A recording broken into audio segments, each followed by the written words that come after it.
জিনিসপত্রের দাম লাগাম ছাড়া হয়ে গেছে, শাক সবজির দাম লাগাম ছাড়া।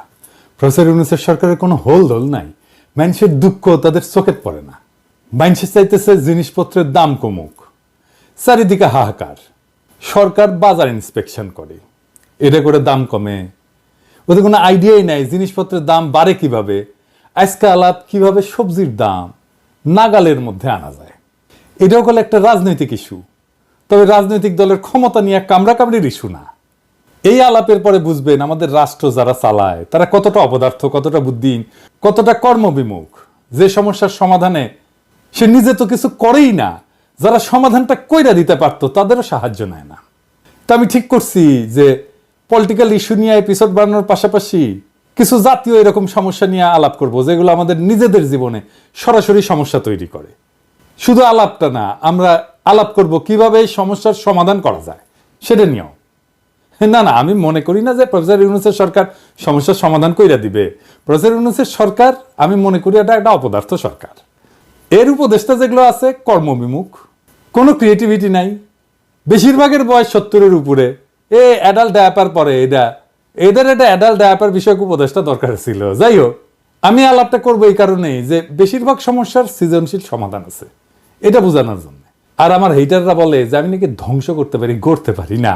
ওদের মুখে যেন আবার জামা ঘষে দিতে পারেন, সেটাও একটা লক্ষ্য এই এপিসোড করার। প্রফেসর ইউনূসের সরকার এই পরিকল্পনাগুলো ইমপ্লিমেন্ট করতে পারলে ভালো, আমি খুশি হব।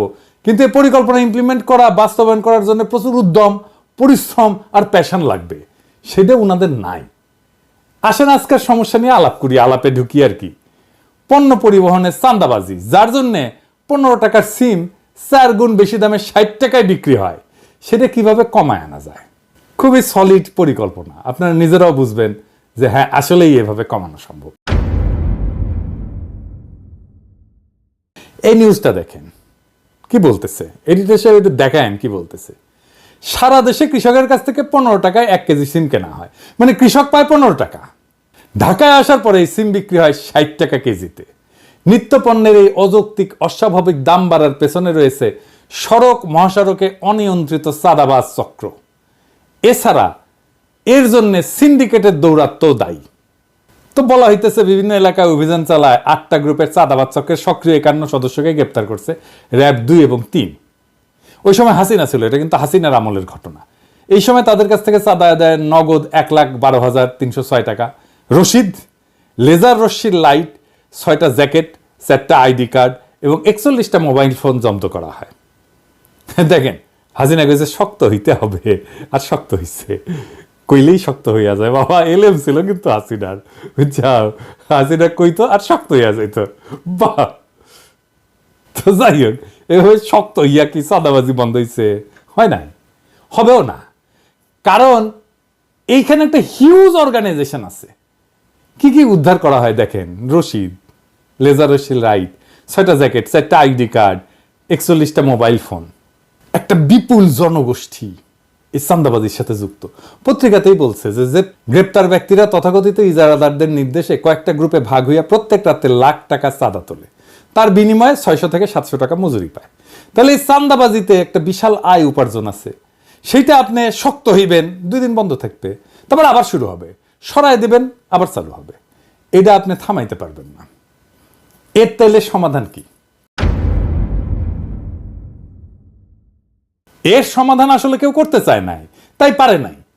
ট্রেনে সবজি পরিবহন করবে, এটা পরিকল্পনা করেছিল প্রফেসর ইউনূসের সরকার। কেঙ্কা দেখেন এদের মাথার মধ্যে যে কি আছে দেখা লাগবে আর কি। সবজি ট্রেনে প্রথম দিনে আয় হয়েছে 360 টাকা, লোকসান 9 লাখ টাকা। পরিকল্পনা করে, চিন্তা করেন কেঙ্কা প্ল্যান করে এই বুড়া হাবড়া খাটাসগুলা, কেঙ্কা প্ল্যান করে দেখেন। আগে আসেন দেখি, এই যে উত্তরবঙ্গের 15 টাকার সিম ঢাকায় কত দামে বিক্রি হওয়াটা ন্যায্য ছিল। উত্তরবঙ্গের একটা গ্রামে যদি সিমের দাম প্রত্যেক কেজি 15 টাকা হয়, তাইলে ঢাকায় ক্রেতার কাছে ন্যায্য মূল্যে বিক্রি করতে চাইলে কি কি খরচ বিবেচনা করতে? আমি খরচাগুলো নিছি সরকারের ট্রেনের সবজি সরবরাহের খরচা থেকে। পরিবহন খরচ, প্রত্যেক কেজি সবজি পরিবহনে 1 টাকা 30 পয়সা। তবে মাঠ থেকে স্টেশন এবং স্টেশন থেকে বাজার পর্যন্ত অতিরিক্ত পরিবহন খরচ এবং কুলি খরচ পরিবহন ব্যয় প্রত্যেক কেজি 3 টাকা হইতে পারে। 2 নাম্বার, সংরক্ষণ প্যাকেজিং খরচ। সংরক্ষণ এবং প্যাকেজিং এর জন্য 1 টাকা খরচ হইতে পারে 1 কেজিতে। বাজারে নিয়ে আসছে, এটা নিয়ে আসার খরচ আছে, যদি দোকানে বেচে তাহলে দোকান ভাড়া, কর্মচারী বেতন, বিদ্যুৎ বিল, এগুলো বিবেচনায় কেজি প্রতি 2 টাকা খরচ হইতে পারে। এই খরচগুলো যোগ করলে 15 সাথে 3, তার সাথে 1, তার সাথে 2 মিলে 21 টাকা। সাধারণত পাইকারি এবং খুচরা বিক্রেতারা মোট খরচের উপর একটা মুনাফা যোগ করে বিক্রি করে, তাই না? তো ধরা যাক মোট খরচের উপরে 20% মুনাফা যোগ করা হইল, তাইলে 4 টাকা 20 পয়সা হয় আর কি, 21 টাকার 20%। তাইলে ন্যায্য খুচরা মূল্য হবে 21 টাকা প্লাস 4 টাকা 20 পয়সা, মানে 25 টাকা 20 পয়সা। তার মানে ঢাকায় ক্রেতার কাছে সিমের ন্যায্য খুচরা মূল্য প্রত্যেক কেজি 25 থেকে 26 টাকার মধ্যে হওয়া উচিত। এটা যদি 30 টাকাও হয় তাও এখনকার অর্ধেক দামে নেমে আসে কিন্তু দাম। এখন এই যে চান্দাবাজের সিন্ডিকেট, সে আসলে 15 টাকার 1 কেজি সিমে 34 থেকে 35 টাকা চান্দা নিচ্ছে, বিনা শ্রমের বিপুল আয়। আপনি এটা মাইরা বন্ধ করতে পারবেন? পারবেন না। জেলে নিয়ে বন্ধ করতে পারবেন? এত লোককে জেলে নেবেন কেমনে? জেলে নেবেন নতুন লোক এসে বসবে ওইখানে। এই টাকাই যায় পুলিশের কাছে, স্থানীয় রাজনৈতিক নেতার কাছে, র্যাবের কাছে, মস্তানের কাছে। এইটা একটা মাফিয়া সিন্ডিকেট। মাথায় রাখবেন, মাফিয়া সিন্ডিকেটের অপারেটিং কস্ট খুব হাই, এই জন্য নিষিদ্ধ মাদকের দাম বেশি হয়। তাইলে এর কোনো সমাধান নাই? আছে, দারুণ সমাধান আছে। কি সেইটা? আসেন দেখি। আপনি হিউজ চাঁদা তোলার অর্গানাইজেশন ওন করেন সরকারিভাবে, এটা একটা রেগুলেশনের মধ্যে নিয়ে আসেন। এটা সরকারি ট্যাক্স কালেকশন অর্গানের মর্যাদা পেলে পুলিশকে, রাজনৈতিক নেতাকে, মস্তানকে চাঁদার ভাগ দিতে হবে না। সরকার রেভিনিউ পাবে, একটা শৃঙ্খলা আসবে।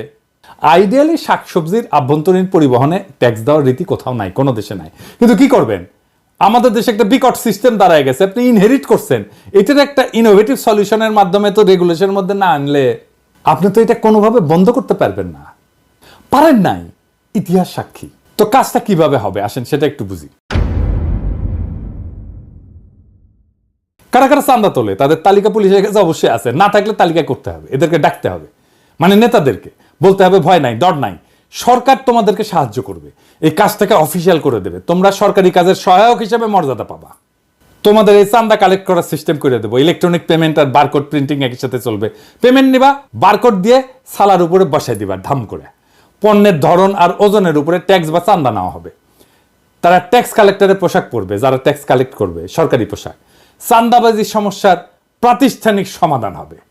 এই সিস্টেমে ট্রাক বা গাড়ির রেজিস্ট্রেশন নাম্বারও স্ক্যান করা হবে। চালানের পরিমাণ অনুসারে একটা নির্দিষ্ট ফি নেওয়া হবে। পুরো প্রক্রিয়াটা ইলেকট্রনিক, স্বচ্ছ এবং ট্র্যাকেবল হবে। ইলেকট্রনিক রসিদ সিস্টেম যদি চালু হয় তাহলে অবৈধ চাঁদাবাজি এমনিতেই বন্ধ হয়ে যাবে। প্রাথমিকভাবে কয়েকটা গুরুত্বপূর্ণ রুটে, যেমন ধরেন উত্তরবঙ্গ থেকে ঢাকা বা চট্টগ্রাম, এই মডেল চালু করা যেতে পারে। পণ্য পরিবহনে কিউআর কোড বা বারকোড যুক্ত ট্যাক্স রসিদ ব্যবহার বাধ্যতামূলক করতে হবে। সরকারি ডেটা সিস্টেমে তাহলে প্রত্যেকটা পরিবহন এবং পণ্যের হিসাব স্বয়ংক্রিয়ভাবে অন্তর্ভুক্ত হয়ে যাবে। এই ডেটা ব্যবহার করে পণ্য সরবরাহের মানচিত্র তৈরি করা যাবে, যা বাজারের পর্যবেক্ষণ এবং পরিকল্পনায় সহায়ক হবে। এইভাবে যারা চাঁদা কালেক্ট করে, ওইখানে স্থানীয় রাজনৈতিক নেতা হোক বা এই যারাদার হোক, যেই হোক, ট্রাক ড্রাইভার ইউনিয়ন হোক, বাজার সিন্ডিকেট হোক, তাদের সাথে চুক্তি করতে হবে। তাদেরকে সরকারি কর্মচারীর মতো দায়িত্ব দিয়ে স্বচ্ছতার মধ্যে আনতে হবে এবং এর মধ্যে দিয়ে একটা আধুনিক সাপ্লাই চেইন নেটওয়ার্ক তৈরি হবে। এবং যেখানে এই যে মধ্যস্থতাকারী, যেগুলো যারা মূল টাকাটা খেয়ে নেয়, তাদের সংখ্যা কমে যাবে। সরাসরি কৃষক থেকে ভোক্তার কাছে পণ্য পরিবহন হবে। এতে কি সুবিধা হবে? চাঁদাবাজি এবং অযৌক্তিক যে সিন্ডিকেট কার্যক্রম, এটা বন্ধ হবে। রাজস্বটা সরকার পাবে। 1 কেজি সিমে এমনকি 5 টাকাও যদি চাঁদা নেয় বা ট্যাক্স নেয়, তাও সিমের দাম অর্ধেকে নেমে আসবে, 30 টাকায় নেমে আসবে।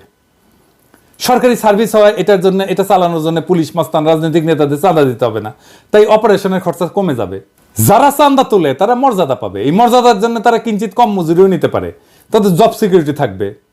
সরকার পণ্যের পরিমাণ জানবে, কত পরিমাণ পণ্য ঢুকতেছে, এটা ডেটা থেকে বিগ অ্যালগরিদম দিয়ে অ্যানালাইসিসের মাধ্যমে মার্কেটে কোন পণ্যের দাম কত হবে সেটাও জানিয়ে দেওয়া যাবে কিছুদিন ডেটা পাওয়া গেলে।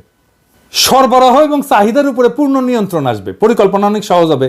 কোনো পণ্য অযথা নষ্ট হবে না, অতিরিক্ত পণ্য আসবে না বা কম পণ্যও আসবে না। কৃষি পণ্য সরবরাহের উপরে পূর্ণ নিয়ন্ত্রণ সরকারের থাকবে, ফলে পণ্যের দাম কমে আসবে। বাজার ব্যবস্থাপনা অনেক কার্যকর হবে। কৃষক এবং পরিবহন শ্রমিকেরা দীর্ঘমেয়াদী আর্থিক সুরক্ষা এবং মর্যাদা পাবে। আমি পলিটিক্যাল অ্যানালিস্ট না, রাজনৈতিক বিশ্লেষক না। অনেকে বলে আমি বিশ্লেষণ করি না, আমি অ্যাক্টিভিস্ট। আমি সবাইকে একটা লক্ষ্যের দিকে ধাবিত করি। আমি শুধু ভাঙতেই জানি না, আমি গড়তেও জানি। আপনারাই সাক্ষী, আমি অনেক পরিকল্পনা দিচ্ছি, অনেক সৃজনশীল পরিকল্পনা দিচ্ছি নানা ক্ষেত্রে, অনেক সৃজনশীলভাবে সমস্যার মূলে গিয়া গইরা দিতে জানি। এটাই আমার প্রফেশন, এটি আমার পেশা। এই কাজে সাহায্য চাইলে আমি আনন্দের সাথে সরকারকে সাহায্য করে কাজটা করে দেব। কিন্তু মুশকিল হয়েছে কি, আমারে ভয় পায়, ডরায়। তাদের ধারণা পিনাকি তো আমাদের উড়াই দেবে, পিনাকি যদি আরো জনপ্রিয় হয়ে যায় তাহলে তো বিপদ। এমনিতেই প্যারিস থেকে প্যারা দেয়, কঠিন প্যারা দেয়, তারপরে আইসা মাঠে নেমে কাজ কইরা জনগণের সাথে মিলা আর কি প্যারা যে আমাদের দেয়, আমাদের তো উস্তাই দিবে। আপনাদের এখন মনে হচ্ছে না যে এইটা একটা চমৎকার সমাধান হইতে পারে আমাদের এই জ্বলন্ত সমস্যার? আমি যদি এরকম পরিকল্পনা দিতে থাকি একের পর এক, তাহলে পাবলিকে এমনিতেই বাম্বু দেবে সরকারকে অপদার্থ বইলা। আর সবচেয়ে বড় কথা, জাতি হিসাবে আত্মবিশ্বাসী হয়ে উঠবে। ধীরে ধীরে আমাদের তরুণ প্রজন্মরা জানবে কিভাবে পরিকল্পনা করতে হয়, আউট অফ দ্য বক্স, যে একটা সমস্যাকে সমাধান করে ফেলতে হয়। সমস্যাগুলোর সমাধান খুব জটিল না। এরপরে দেখবেন নিজেরাই এইভাবে সৃজনশীল সমাধান খুঁজে পাবে বেশিরভাগ সমস্যা। সেই দিন বাংলাদেশের সাধারণ মানুষ নিজের হাতে নিজের নির্ভরতার চাবি নেবে। আর সেই দিন আমার ছুটি। সেই দিন ওই যে কোলাহল করি সারাদিন মান, কারো ধ্যান ভাঙিব না, নিশ্চল নিশ্চুপ আপনার মনে পুরিব একাকী গন্ধবিধুর ধূপ, আপনাদের সুখের সংসারে গ্যাঞ্জাম বাধাইতে আসবো না। আমার নাম দিছে বিএনপির লোকেরা আমি নাকি গ্যাঞ্জাম ভট্টাচার্য, আমি খালি গ্যাঞ্জাম করি। তবে আমি বাঙ্গু এলিটদের কাছে মূর্তিমান আপদ হিসেবে বিবেচিত হইলেও বাংলাদেশের সাধারণ মানুষ আমার কথা মনে রাখবে অনেকদিন। ওইটাই আমার বিজয়, ওইটাই বাংলাদেশের সাধারণ আমজনতার বিজয়, ওইটাই বাংলাদেশের দরিদ্র মানুষের বিজয়, যাদের বিজয় বাঙ্গু এলিটেরা ছিনাই নিছে বারে বারে। ওরা একদিন ঠিকই নিজের বিজয়কে নিজেই রক্ষা করতে পারবে। সেই দিন আমাদের মুক্তি। ইনকিলাব জিন্দাবাদ।